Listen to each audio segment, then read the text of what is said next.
আমার মেয়ের জন্মদিনে মেয়ের পছন্দের খাবারগুলো রান্না করব। তার জন্য আমি এখানে হচ্ছে 4টা রোস্টের মুরগি নিয়ে নিয়েছি আর রোস্টের সব মশলাগুলো রেডি করে নিয়েছি। আমার মেয়ের খুব পছন্দ হচ্ছে রোস্ট, তাই হচ্ছে আমি আজকে 4টা মুরগির আস্ত মুরগির রোস্ট বানাবো। রোস্ট বানানোর জন্য প্রথমে হচ্ছে মুরগিগুলো আমি তেলের মধ্যে হালকা করে ভেজে নিচ্ছি। 4টা মুরগি আগে 2টা মুরগি ভেজে নিয়েছি, এখন হচ্ছে 2টা মুরগি সুন্দর করে ভেজে নিচ্ছি হালকা করে, এই পিঠ ওই পিঠটা শুধু ভেজে নেব। তারপর বড় একটি প্যান বসিয়ে দিলাম আর দিয়ে দিলাম সরিষার তেল, তার মধ্যে দিয়ে দিলাম তেজপাতা, এলাচি, দারচিনি আর কিছুটা পেঁয়াজ বাটা দিয়ে সুন্দরভাবে হচ্ছে মিক্স করে নিচ্ছি। তারপর দিয়ে দিলাম আদা রসুন বাটা, এটাও হালকা করে তেলের মধ্যে ভেজে নিব।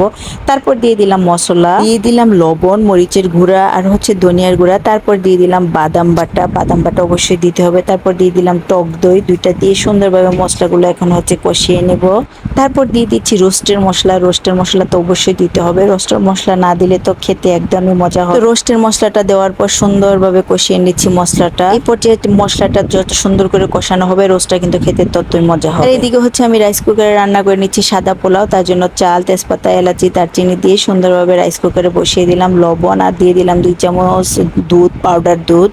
সবগুলো উপকরণ সুন্দরভাবে মিক্স করে এই তো রাইস কুকারে বসিয়ে দিলাম, এখন রান্না হয়ে যাবে একা একাই। তারপর এদিকে হচ্ছে আমি রোস্টটা রান্না করা কমপ্লিট করছি। রোস্টের মশলাটা সুন্দরভাবে কষানোর পর দিয়ে দিলাম 1 গ্লাস দুধটা দেওয়ার পরে এই যে মুরগিগুলো দিয়ে দিলাম, ওই যে ভেজে রেখেছিলাম হালকা করে ওই মুরগিগুলো দিয়ে দিলাম। যে দুধটা দিয়েছি এই দুধ দিয়ে মানে এভাবে হচ্ছে আমি রোস্টটা রান্না করব, আর কোনো এখানে পানি দিব না। এখন হচ্ছে চুলার জালটা একদম লো করে রাখবো, তারপরে রোস্টটা হয়ে যাবে। সব মশলা দেওয়া কিন্তু কমপ্লিট, এখন চুলার আঁচটা কমিয়ে দিলে হয়ে যাবে।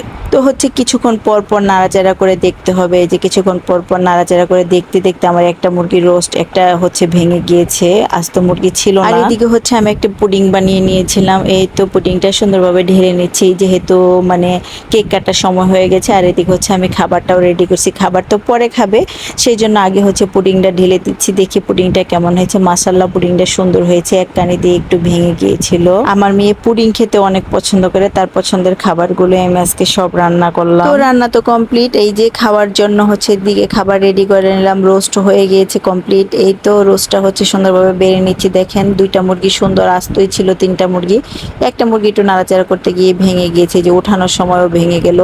আস্ত মুরগি উঠাতে গিয়ে ভেঙে যায় কারণ এটা এত সিদ্ধ হয়ে গিয়েছে যে ভেঙে গিয়েছে, উঠাতে পারছিলাম না। 2টা ভেঙে গিয়েছে আর 2টা অনেক সুন্দর করে হয়েছিল। যেহেতু আমার বাচ্চারা মুরগি খেতে পছন্দ করে আর হচ্ছে এই যে রোস্ট এটা ওদের পছন্দ, সেই জন্য আমি আর অন্য কিছু রান্না করিনি। গরুর মাংস আমার ছেলে মেয়ে খেতে একদমই পছন্দ করে না, মুরগিটাই পছন্দ করে। তাদের পছন্দের খাবারগুলো আজকে সব রান্না করলাম। তো কেক কাটা শেষ হয়ে গিয়েছিল, কেক কাটার পর হচ্ছে আমি এদিকে খাবারগুলো রেডি করে নিচ্ছি। পোলাও রান্না করা হয়ে গিয়েছে, এই তো সাদা পোলাও, ডিম সিদ্ধ আর ছিল মুরগির রোস্ট, এটাই আমার মেয়ের খুব পছন্দের খাবার। তো আমার রোস্ট রান্নাটা কেমন হয়েছে অবশ্যই কমেন্টে জানাবেন, আর কে কোথায় থেকে আমার ভিডিওটি দেখছেন অবশ্যই সেটাও কমেন্টে জানাবেন।